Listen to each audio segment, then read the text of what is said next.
We're going to go back to the West Ruin and actually go in through the building.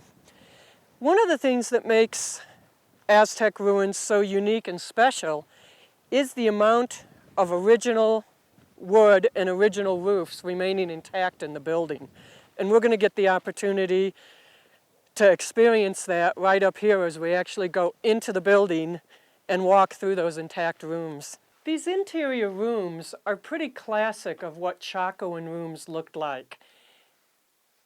As you may notice, they're big rooms, at least compared to ancestral Pueblos times. Tall ceilings, big rooms, the doorways even are generally larger. All of these rooms we're walking through, these are original roofs, cut down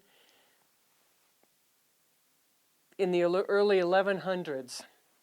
When I was describing how the building grew and what dates we have for the north section or the east section, or that the west section was added maybe a decade later or 5 years later, all of those dates are based on dendrochronology or tree ring dating.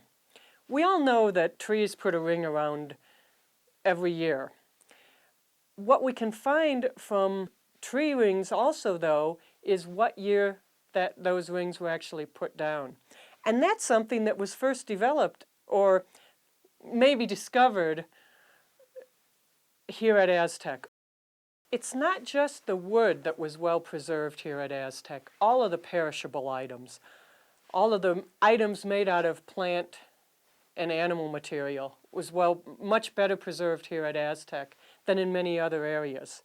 Probably because these rooms, this was such an over-constructed site that it was big enough and sturdy enough, it withstood all the years that where smaller buildings would not have. And therefore we have these intact rooms and the materials in them would have remained. You can see right through here that we actually have a reed mat that was put in to close off a doorway centuries ago and still remains in place today.